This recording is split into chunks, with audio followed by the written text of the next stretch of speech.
오늘 말씀 제목이 뭐예요? 같이 한번 읽어보실래요?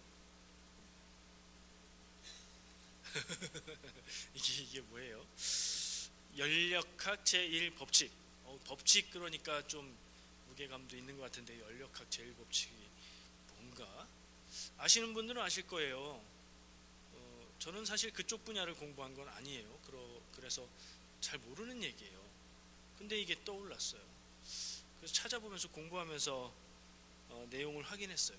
왜 떠올랐냐면, 이 본문 말씀을 읽으면서 사실 이 말씀은 작년 말에 준비가 된 거예요. 연말에 준비돼서 1년치를 쭉 다 드렸잖아요.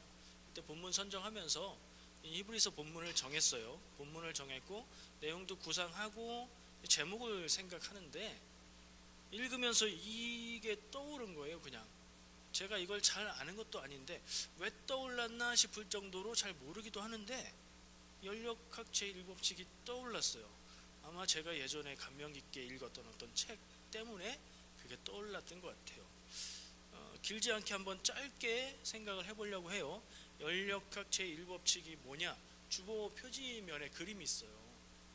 거기 위에 무슨 공식도 써 있고요. 그림을 보니까 아마 동그란 공이 위에서 아래로 떨어지는 그 운동을 통해서 연력학 제1법칙을 표현한 것 같아요. 낙하, 떨어지면 위치 에너지는, 그러니까 높은 데서 내려오니까 위치 에너지는 감소해요. 위치 에너지라는 에너지를 높은 건 갖고 있다는 거죠. 떨어질 때 낙하하는 일을 하죠. 그리고 떨어지는 데에 들어가는 힘으로 사용이 되죠. 그러면 위치 에너지는 줄어들지만 운동 에너지가 증가해서 그 두 가지를 합하면 원래 가지고 있던 에너지는 그대로다. 쉬운 말로 바꾸면 연력학 제1법칙은 에너지 보존의 법칙이래요. 그러니까 조금 이해가 되죠. 에너지 보존의 법칙, 에너지가 그대로 있다는 얘기예요. 에너지는 뭐죠? 뭔가를 할 수 있는 힘이죠. 에너지가 어떻게 그냥 있어요? 뭔가를 하면 에너지는 없어지죠. 근데 없어지는 게 아니라 뭔가를 할 때 그게 일로 변화되는 거죠. 일을 할 수 있는 파워가 돼서 그 일이 남는 거죠. 그래서 에너지를 사용해서 어떤 일이든 하면 원래 가지고 있던 에너지가 일로 변환된 에너지들을 다 합하면 그게 결국엔 똑같다. 그런 법칙이에요. 이해가 조금 되시죠? 닫힌 개라는 표현을 써요. 개는 어떤 공간을 상상해 보시고요. 이게 닫혀 있어요. 닫혀 있는 그 안에서 일어나는 일들이, 어떤 일들이 일어나든지 그 안에 원래 들어있던 에너지의 총개는 변하지 않는다. 대신 에너지의 형태가 바뀌기만 한다는 거예요. 저하고 비슷하신 수준 같아요. 표정들을 보니까. 저도 이 정도 설명하느라고 많이 글도 읽고 막 그랬어요. 그래도 잘 이해가 안 되더라고요. 쉬운 예를 하나 생각해 봤어요.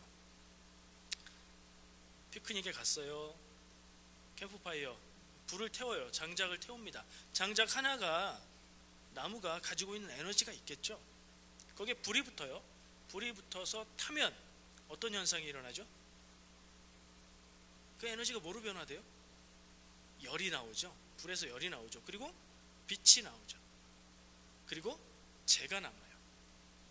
그러니까 원래 나무가 가지고 있던 에너지는 요 열과 빛과 재와 기타 등등 알 수 없는 것들, 그걸 합한 거하고 원래 거하고 에너지가 같다는 거예요. 그러니까 에너지의 형태가 변했어요. 근데 일을 하면서 변했지만 그것들을 다 놓치지 않고 다 잡아내면 똑같다. 이게 에너지 보존 법칙이에요. 이게 왜 생각났을까? 전 이게 떠올랐으니까요. 말씀을 보면서 왜 생각났을까 고민을 했어요. 얼른 모르겠더라고요. 사실은 말씀을 한번 보니까, 한 번 죽는 것은 사람에게 정해진 것이요 그 후에는 심판이 있으리니, 이건 뭐 우리가 다 아는 얘기인데, 이와 같이 그리스도도 많은 사람의 죄를 담당하시려고 단번에 들이신 바 되었다. 요 얘기 때문에 그랬나 하는 생각이 들더라고요. 사람이 한 번 죽는 건 정해진 것이다. 그리고 법칙이네요. 법칙. 누구도 부정할 수 없는, 누구나 인정할 수밖에 없는 건 법칙이라고 얘기할 수 있죠. 모든 사람은 죽는다. 이 법칙이 여기 성경 말씀에 하나 나와 있네요. 그리고 그 다음에 있는 건 그 후에는 심판이 있다. 이건 법칙인가요? 믿는 사람들에게는 법칙 아닌가요? 이거 법칙 아니라고 얘기할 건가요? 하는 그 정도로 확고한 얘기긴 하지만 안 믿는 사람들에겐 이건 이해 못할 얘기잖아요. 모든 사람이 인정하는 얘기가 아니니까 이거는 법칙의 문제가 아니라, 이건 법칙이라고 할 수 있는 게 아니라 그냥 믿음으로 믿는 거예요.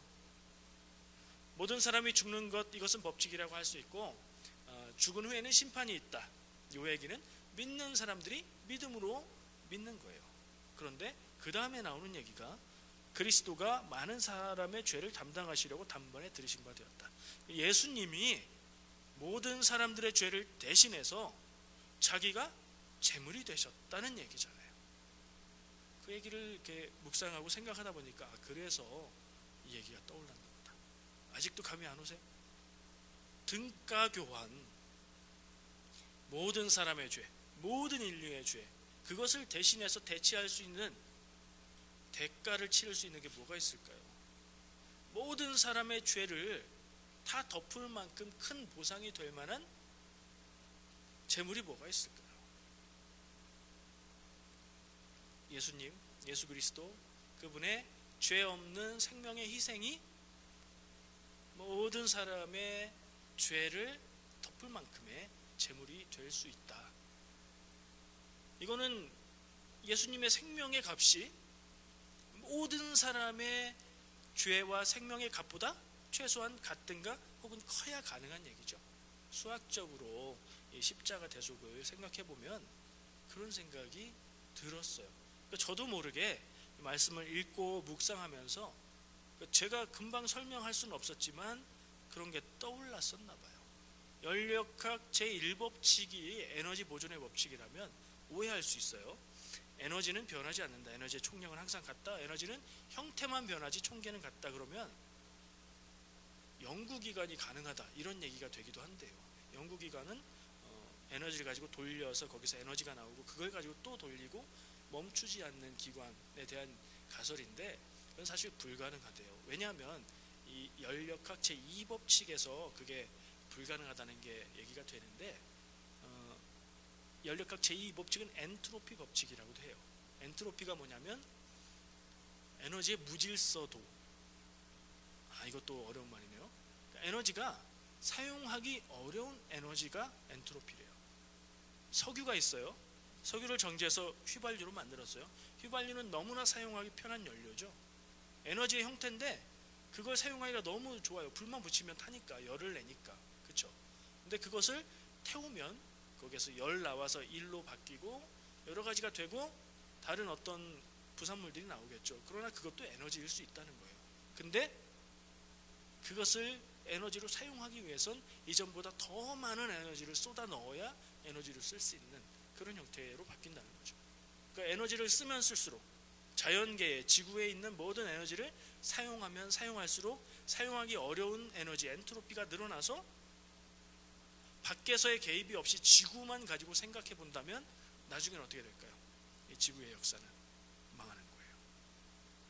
지구의 역사는 이렇게 물리학의 법칙에 의해서 다른 일이 생기지 않는다면 끝이 있다는 결론을 내릴 수 있게 돼요. 사람들이 많아서 지구의 자원들을 많이 사용하면 더 이상 에너지는 있으나 사용할 수 없는 에너지가 되어서 멸망하게 된다는 얘기가 가능하죠. 교회에서도 우리의 삶에 대해서 이런 끝에 가선 멸망이다 라는 얘기를 하나요? 교회가, 성경이, 신앙이 바라보는 인간의 역사에 대한 이야기는 어떻게 되죠? 끝이 있어요, 없어요? 있어요. 끝이 있어요. 성경의 이 시간관은 하나님이 창조하신 게 시작이고 하나님이 끝내는 게 끝이에요. 이 자연의 에너지가 고갈돼서 끝나는 게 아니라 그거와 관계없이 하나님의 계획하신 바 역사가 진행되다가 하나님이 끝내시면 그게 끝이에요. 그리고 그것은 우리 개인에게 있어서는 개인의 죽음으로 표현될 수도 있고 혹은 하나님 앞에 서게 되는 심판의 때로 표현될 수도 있고 그렇게 볼 수 있는 거죠.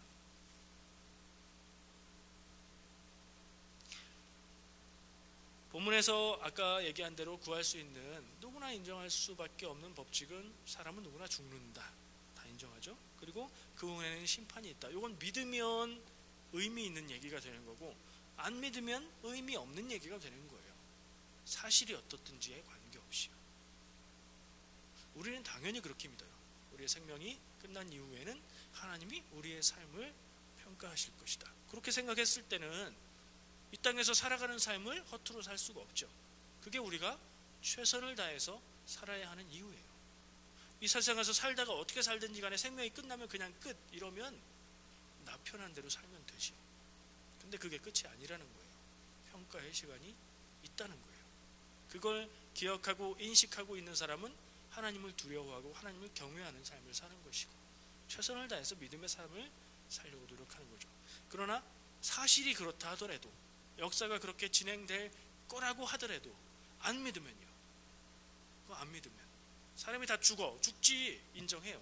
근데 그 후에 심판? 난 그런 건 몰라. 그건 안 믿고 내가 볼 수 있는 거 아는 것만 믿을래? 세상에서 살다가 난 죽는 게 끝이야. 그런 사람은 세상을 지 맘대로 살아요. 우리는 그렇게 살지는 않습니다. 믿음에 따라서 삶이 달라지는 이유가 그것 때문이에요. 제사를 통해서 하나님은 사람들의 죄를 해결할 수 있게 율법을 주셨어요. 우리가 요즘에 매일 말씀 통독하면서 묵상하고 있는 부분들이 그거에 관계된 내용들이 많이 나와요. 제사를 왜 할까 하는 생각을 해봐요. 제사의 기원이 하나님이 율법으로 주신 거잖아요. 그러니까 이 성경에 유대인의 제사는 사람들이 만든 제도가 아니라 하나님이 율법을 통해서 이렇게 해라라고 주신 거예요. 하나님이 제사를 왜 하라고 하셨을까요? 하나님 좋으시려고. 나한테 좋은 거 갖고 와. 첫 번째 나은 거, 흠 없는 거, 제일 좋은 건 다 나한테 갖고 와. 하나님 그런 뜻으로 제사하라고 율법을 제정하셨을까요? 하나님은 사람을 위해서 제사의 율법을 제정하셨어요. 금방 이해가 되시죠? 왜요? 제사는 무엇을 위한 건데요? 하나님 앞에 동물을 죽여서 그것을 태워드리는 게 누구한테 도움이 되는 건데요? 그게 하나님한테 도움이 되나요?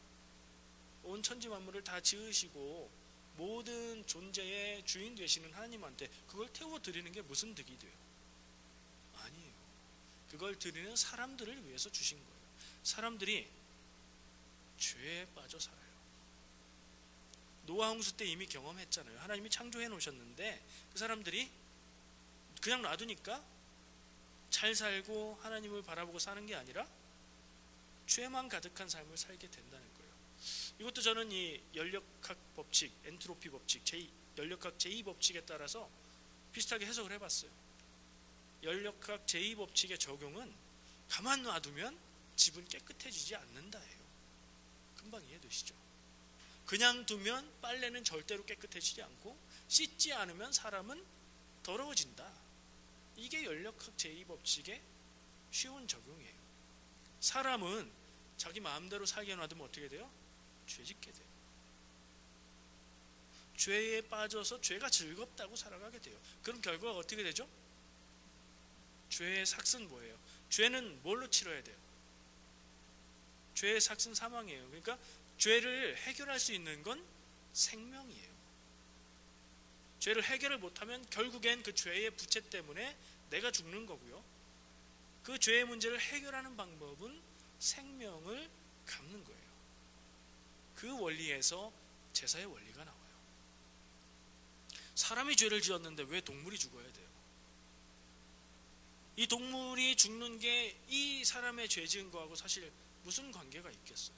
근데 하나님은 제사를 이렇게 해라, 이런 동물로 이렇게 제물을 드려라 라고 제정해 주심으로 인해서 사람이 동물을 잡아서 그것을 드림으로 자기 소유의 것을 드리는과 그 죽음을 피를 흘리고 죽어가는 것을 봄과 그가 태워서 하나님께 드려지는 일들을 통해서 자기의 죄를 해결하는 거예요. 죄를 해결하면 어떻게 돼요? 하나님과 나를 가로막고 있던 벽, 장애물, 장벽이, 마음의 벽이 사라져요. 내가 하나님께 가까이 가고 하나님과 함께 동행할 수 있고 하나님 앞에 마음껏 나설 수 있는 상태가 되는 거예요. 죄의 문제는 반드시 해결해야 되는 것이 돼 사람이 스스로 해결하는 건 죽는 방법이니까 죽게 둘 수 없는 하나님은 살면서 죄를 해결할 수 있는 방법을 주셨는데 그게 다른 생명을 통해서 대신 내가 용서받는, 사람이 용서받는 방법으로요 제사를 주신 거예요. 이해가 되시죠? 죄는 거기에 해당하는 대가를 치러야만 해결이 된다는 얘기예요. 그래서 예수님이 제사를 주셨는데 지금 우리는 제사하나요? 제사를 통해서 죄가 해결되는데 제사하나요? 아니에요. 지금 우리가 하는 예배는 많이 의미상 제사와 겹치는 부분이 있다고 생각도 되지만 제사하고는 본질적으로 다릅니다. 희생 제물이 없어요. 예배에는. 왜 없죠?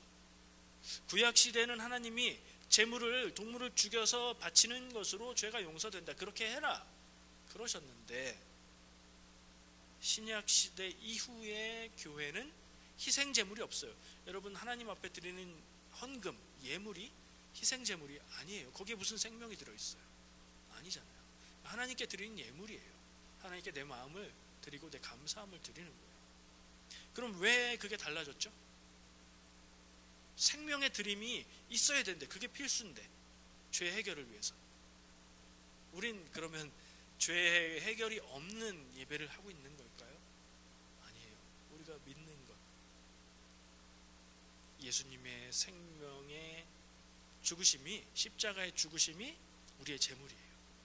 근데 그 예수님의 십자가 죽으심의 가치는 동물로 한 번 해결해야 되는 가치, 내 죄 한 번 해결하는 가치, 그걸로 끝나는 게 아니에요. 예수님의 생명은, 예수님은 누구세요? 하나님의 아들, 하나님 자신, 사람이 되신 하나님이시기 때문에 예수님의 죽으신 생명은 그 가치가 모든 생명, 모든 인간의 죄를 다 덮고도 남는 가치예요. 왜요? 그냥 하나님이니까? 예수님이니까? 좀 더 생각해 보자고요. 우리의 생명의 근원이 어디 있어요? 나는 어떻게 살아 있어요? 엄마 아빠가 뭐 유전자 이런 얘기를 생각하시겠지만 신앙적인 고백은 그게 다는 아니죠. 하나님이 생명을 창조하시고 우리가 살아갈 수 있는 공간을 허락하시고 시간을 허락하시고 거기에 하나님의 생명을 넣으셔서 하나님의 형상을 넣으셔서 사람을 창조하셨죠. 그 이후로 사람은 있는 거예요. 그럼 우리의 생명의 근원은 어디 있어요? 우리 생명의 근거는 뭐예요? 하나님이에요. 하나님. 그러니까 그 하나님의 생명을 주신다면 그 가치는 온 우주의 모든 존재와 등가로 교환될 수 있는 그 정도의 가치가 있죠. 그러니까 지금 우리의 생명, 우리의 죄 그것만 다 덮을 뿐 아니라 앞으로 오는 모든 인류의 죄까지도 덮을 수 있는 희생 제물이 예수님에 의해서 한 번에 드려졌기 때문에, 그게 단번에 드려졌다는 표현이 그거예요. 더 이상 그 제물은 더 필요 없어요. 예수님의 십자가 죽으심의 제물은 딱 한 번으로 영원히 유효하기 때문에, 그래서 우리는 제물 없는 예배를 하고 있는 거예요. 이미 우리 죄의 대가는 예수님의 죽으심으로 치러졌으니까. 그게 제사와 십자가의 의미입니다.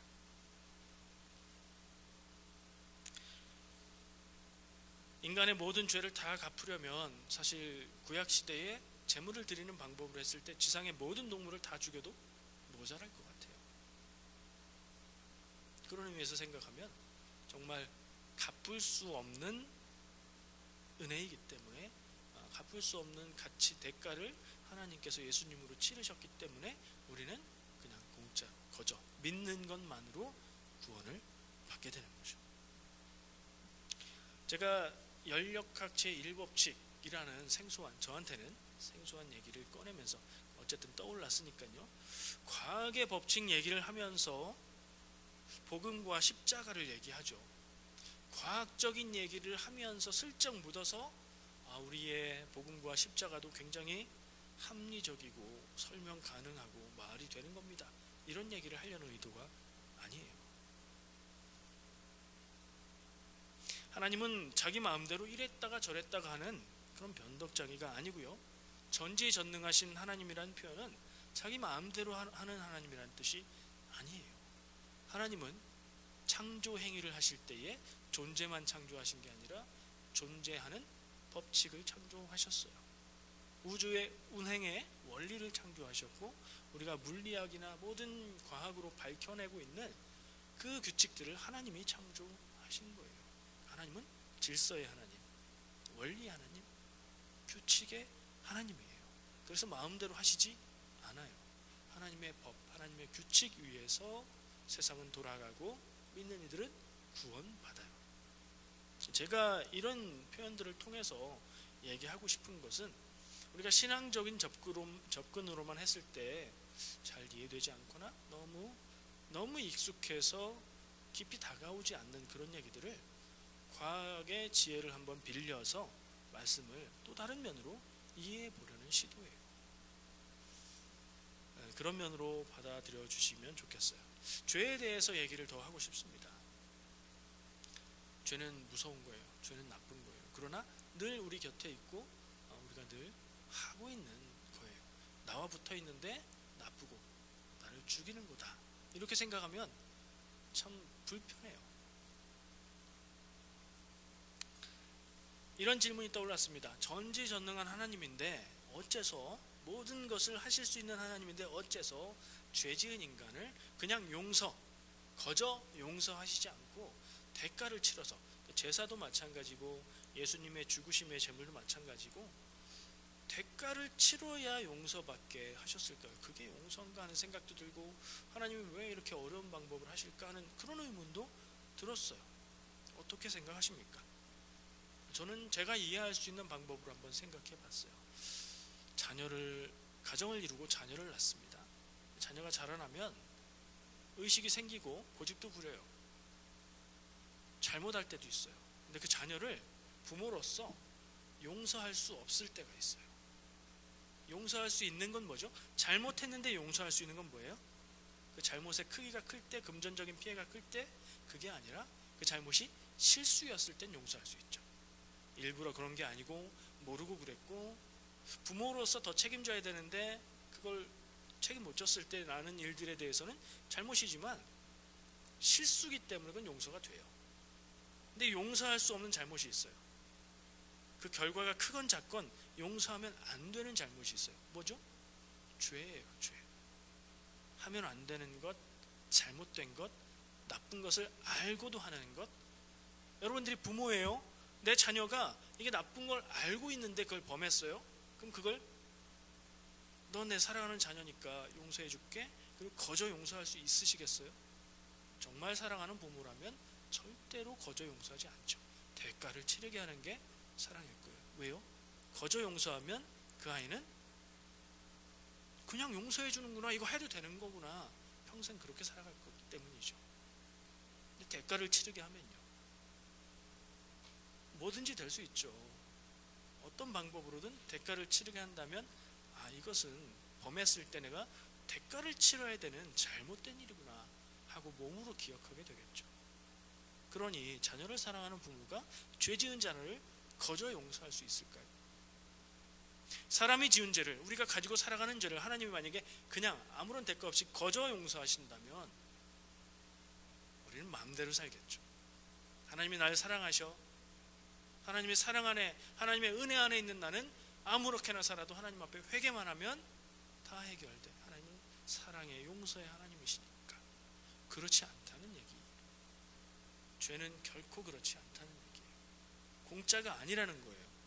내가 치르지 않아서 공짜처럼 느껴지지만 온 우주 존재의 가치보다 더 크신 하나님이 생명을 내어주심으로써 해결된 일이니까요. 죄는 그냥 용서할 수 없어요. 거저 잊혀지지 않아요. 죄로 인한 부정적인 결과가 그대로 남습니다.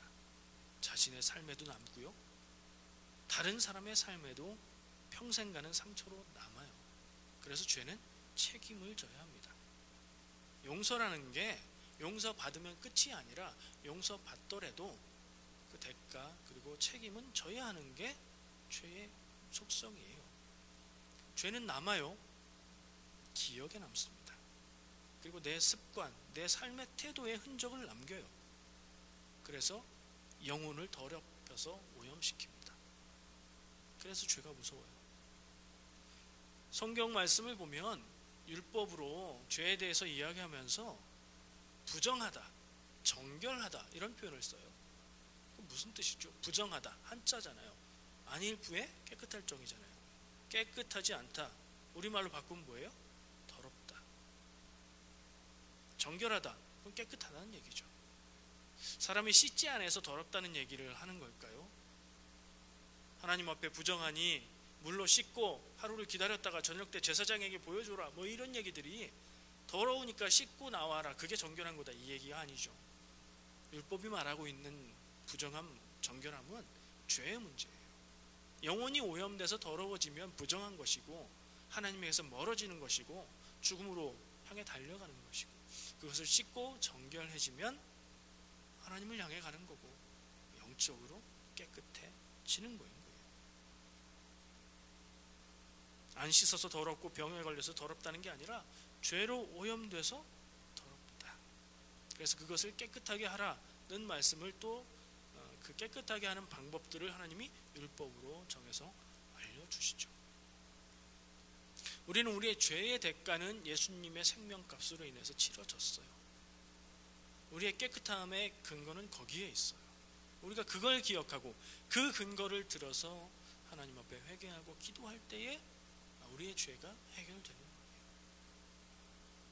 우리의 죄가 하나님 미안해요가 아니고 내가 잘못한 사람한테 너무 잘못했어 미안해, 그게 다가 아닌 이유가 바로 그것입니다. 의인이 없다는 말씀이 있었죠. 얼마 전 로마서 말씀 전하면서 그 얘기를 했었어요. 의인은 없다고 선언적으로 이야기하고 있어요. 절대로 없다. 의로운 사람은 없다. 깨끗한 사람은 없다. 하나님 앞에 온전한 사람은 없다. 무슨 얘기냐? 뒤집으면 모든 사람은 크건 작건 죄를 가지고 죄 안에서 죄를 지으며 산다. 오늘 본문 말씀을 한번 다시 볼 필요가 있을 것 같아요. 본문 말씀 한번 눈으로 보시죠. 한번 죽는 것은 사람에게 정해진 것이요 그 후에는 심판이 있으리니. 이건 익숙하고 이해하기도 전혀 어렵지 않아요. 근데 그 다음 말씀은 이와 같이 그리스도도 많은 사람들의 죄를 담당하시려고 단번에 들이신 바 되었다. 요 27절과 28절 넘어가는 게 여러분들 자연스러우십니까? 제가 요약해서 말해볼게요. 사람은 다 죽는다. 그리고 그 후에는 심판이 있는 것을 우리는 믿는다. 그래서 예수님이 많은 사람들의 죄를 위해서 제물로 죽으셨다. 우리는 사실 익숙해요, 이 얘기가. 이걸 또렷이 명확하게 알고 이해를 하든 아니면 그냥 많이 들어와서 무의식적으로 이해를 하고 있든 이 연결이 자연스러워요, 우리에게는. 근데 생각해 보세요. 사람은 다 죽고 그 후에는 심판이 있어. 이 심판이 있으면 우리가 기억하고 잘 살아야 된다. 그런데 그래서 예수님이 십자가에서 제물로 죽으셨다. 이게 연결이 자연스러운가요? 뭔가 하나가 더 있어야 돼요. 이걸 생략이라고 하죠. 한국말, 우리말이 말할 때 주어를 빼고 말해도 이해가 되는 것처럼 이건 없는 게 아니라 있는 건데 쓰지 않은 것 뿐이에요. 다 죽고 심판이 있는데 뭐 때문에 예수님이 죽으셨을까요? 다 죽고 심판이 있는데 그 죄의 문제를 인간 스스로 해결할 수 없다. 그래서 예수님의 생명이 그들의 제물이 되어서 그걸 해결해 줘야 된다. 이 죄의 문제가 거기 중간에 연결다리가 돼야 이게 자연스러워요. 그렇죠? 사람은 다 죄를 짓고 의인은 없고 그 죄를 해결할 수 있는 방법은 우리한테는 없고 하나님에게서 와야 된다. 제가 아까 처음 연력학 법칙을 얘기할 때 개 이런 거 얘기했죠. 개돈 타는 거 말고 어떤 이 공간으로서의 개, 닫힌 개라고 얘기해요. 닫힌 개는 그 바깥하고 통하지 않는 거예요. 유리로 완전히 밀폐된 어떤 병이 있다고 해봐요. 그 안과 밖은 통하지 않잖아요. 닫힌 개예요. 우리가 살아가는 삶이, 인생이, 우주가, 지구의 삶이 닫힌 개라고 상상해 보세요. 우리는 이 안에서 살아가는데 죄를 짓고 살아가요. 우리 하는 일이 죄예요. 그래서 죄의 결과들이 막 생겨나고 그래요. 그 죄의 해결 방법이 우리가 살아가는 닫힌 개 안에는 없어요. 그럼 어떻게 해야 구원받을 수 있을까? 우리의 구원이 어디 있다고 우리가 알고 있죠? 하나님에게 있어요. 하나님이 닫힌 개 안에서 살아가고 있는 우리의 삶 안으로 그걸 열고 열린 개로 만드셔서 이 안에 있는 에너지로는 해결이 안 되니까 하나님의 에너지, 하나님의 은혜, 하나님의 사랑으로 뚫고 들어오셔서 그게 해결이 되는 거예요. 그게 예수님이 사람으로 이 땅에 오셨던 이유가 되는 거죠. 다르게 표현할 수도 있는데 오늘은 저에게 그런 이 연력학 법칙이 괜시리 떠올라서 그런 표현들로 한번 설명을 해보고 있어요. 기록된 바 의인은 없나니 하나도 없으며 깨닫는 자도 없고 하나님을 찾는 자도 없고 다 치우쳐 함께 무익하게 되고 선을 행하는 자는 없나니 하나도 없다. 그대로 두면 그대로 멸망, 죄로 망한다, 죽는다. 근데 이게 제가 말씀 전할 때 뭐라고 했죠? 이게 마지막 결론은 아니라고 했죠. 하나님의 사랑, 하나님의 은혜, 그것이 개입되는 순간 여기에 답이 생기고 출구가 생기고 구원이 생기는 거예요. 우리가 죄를 짓고 살아간다는 거, 죄 안에 있다는 거, 여러분들의 삶에서 실제로 경험이 되십니까? 인정이 되십니까? 나는 죄를 짓고 살고 있어. 내 마음속에 있는 건 죄들이 마구 드러나. 내 마음의 본질 안에 죄가 들어있어. 이게 인정이 되시나요? 난 나름대로 착하게 살아가려고 노력하고 있는데, 나는 태어나기를 본성적으로 착한 사람인데, 이런 생각 안 드시나요? 실제로 비교해보면 상대적으로 착하게 살고 계시다고, 그럴 거라고 저는, 저를 포함해서 우리가 그럴 거라고 확신은 해요. 근데 그렇다고 해서 죄의 문제에서 자유로운 건 아니죠. 그런 분들 있잖아요. 너무 착해서 남이 뭘 부탁하면 거절을 못하는 사람 있죠. 뭐든지 부탁하면 할 수 있으면 다 해주려고 해주는 사람, 자기 일까지도 접고 안 하고 못하면서 다 해줘요. 다른 사람은 그 사람 참 사람 좋아, 부탁하면 다 해줘, 재주도 있고 능력도 많아. 근데 그 사람이 모든 걸 다 해결할 수도 없고요. 결정적으로 그 사람은 내 일을 못하면서 남의 일을 해주고 있는 자신의 모습을 그렇게 좋아하지 않아요. 자기가 어쩔 수 없어서 그렇게 하고는 있는데, 성품상 그래서 그렇게 하고는 있는데 그게 쌓여요. 불만이 쌓이고 쌓여서 나중에는 괜시리 소리를 지를 수도 있고, 그냥 별거 아닌 얘기를 했는데 나한테 왜 이러냐고 막 이럴 수도 있어요. 좋지 않아요. 쌓이는 것이요. 결국에 그런 폭발, 내 안에서 쌓이고 폭발하는 것까지도 우리는 죄의 씨로 볼 수 있거든요. 폭력적으로 드러나니까요. 죄에서 자유로운 사람은 아무도 없어요. 여러분들이 인정하든 하지 않든. 저는 어려서부터 그걸 제 안에 있는 걸 발견해서 인정하면서 살고 있어요. 여러분들은 어떠십니까? 그래도 난 아니야. 발견하셔야 돼요. 내 안에 악한 부분, 내 안에 죄의 부분, 내 안에 악마를 우리가 발견해야 돼요. 그래야 그걸 하나님 앞에 드러내놓고 해결할 수 있어요. 나쁜 일이 오래되면요, 죄 짓는 일이 익숙해지면요, 전혀 불편하지 않아요. 사람이 더러워지면, 그러니까 뭐라고 표현해야 될까? 위생적으로 조금 오랜 동안 씻지 않아서 그러면 냄새도 나고 그러잖아요. 근데 그게 스스로 익숙해지면 전혀 불편하지 않아요. 무슨 얘기인지 아세요? 전혀 이해 안 되시죠? 남자들은 모르겠어요. 남자 여자 가릴 것도 없을 것 같은데 공통적인 거니까 불편하지 않아요. 근데 언제 불편하죠? 샤워를 깨끗하게 했어요. 목욕을 쫙 했어요. 그리고 나와서 내가 잠시 전에 입고 있었던 그 옷을 딱 들면 어때요? 나의 체취가 그대로 느껴지면서 오, 이렇게 되잖아요. 죄가 그래요. 익숙해지면 너무 편하고 즐겁기까지 해요. 나에게 즐거움을 주는 죄들이 분명히 있어요. 이거 죄인 것 같은데 하나님 앞에서 나 이거 떳떳하고 편하지 않은데, 그런데 이게 내 너무 재밌어. 그럼 죄에 빠진 상태예요. 죄에 사로잡힌 상태예요. 좀 더 강하게 표현해 볼게요. 죄가 나를 잡아먹었어요. 죄의 노예가 됐어요. 그래서 죄가 즐겁고 편하고 재밌어요. 근데 나는 원래 뭐예요? 원래 하나님의 자녀예요. 원래 하나님이 창조하신 하나님의 형상을 따라서 만들어진 존재예요. 그러니까 원래 이렇게 죄 속에서 살아가는 존재가 아니에요. 속아서 그렇게 살고 있는 거예요. 이 죄를 벗겨낼 필요가 있죠. 목욕하면 뭐 해야 돼요? 비누로 씻고 거품 목욕하고 깨끗해 이러지 않잖아요. 한국 사람들은 때를 벗겨내죠. 내 몸에 나의 일부가 되어 있어서 자연스러운 것처럼 느껴졌던 그 죽은 세포들이잖아요. 그 때를 벗겨내는 것이 한국 사람에겐 깨끗해지는 목욕이죠. 내 안에 마치 나의 일부분인 것처럼 느껴지는 죄의 요소들 벗겨낼 필요가 있어요. 어떻게 벗길 수 있을까요? 아까 제물과 십자가 뭐 이런 얘기하면서 하나님의 은혜로 구원이 가능하다 얘기했죠. 예수님의 생명의 대가가 우리의 죄의 생명을 구원했어요. 그러면 우리의 삶을 잡아먹고 묶어놓고 매고 있는 죄는 어떻게 해요? 그 하나님의 능력에 의지해서, 그 예수님의 십자가 구원의 능력에 의지해서 해결할 수 있어요. 그래서 기도하는 거고, 그래서 하나님의 뜻을 찾는 거고, 그래서 사랑의 공동체 안에 있을 때에 우리가 평안을 느끼고 사랑을 느끼고 감사가 넘치는 거예요. 그렇게 살아갔으면 좋겠습니다.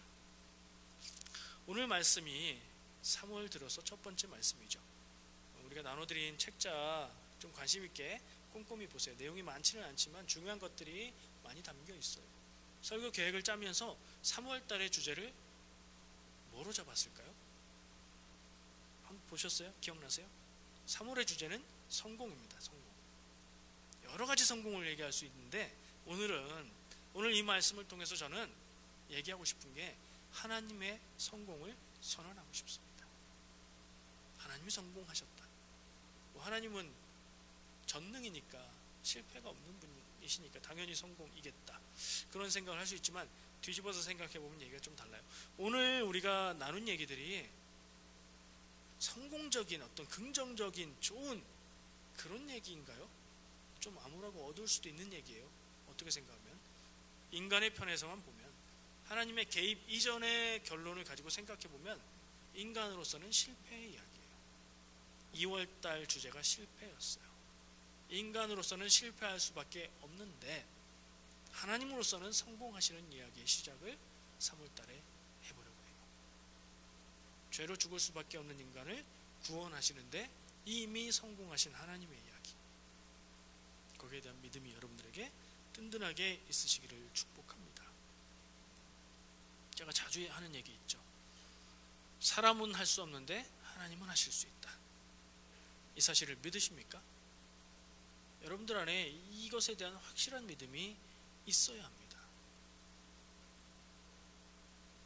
이게 희미하면 나는 예수 믿고 구원받았다, 구원의 확신, 그거 가지고도 삶이 불안하고 믿음으로 사는데도 뭔가 부족하고 그런 삶이 됩니다. 우리의 능력이 다하는 곳, 내가 할 수 있는 것이 끝나는 그곳, 거기에서 인간의 교만이 무릎 꿇고 겸손히 창조주를 기억할 수밖에 없는 그때, 그 순간, 그 자리에서 하나님의 성공이 시작하는 줄 믿습니다. 하나님이 하실 것이다. 내 인생이 힘들고 어렵고 절망적인 상황에 있다. 하나님이 하실 것이다. 나로는 할 수 없지만 하나님이 하실 것이다.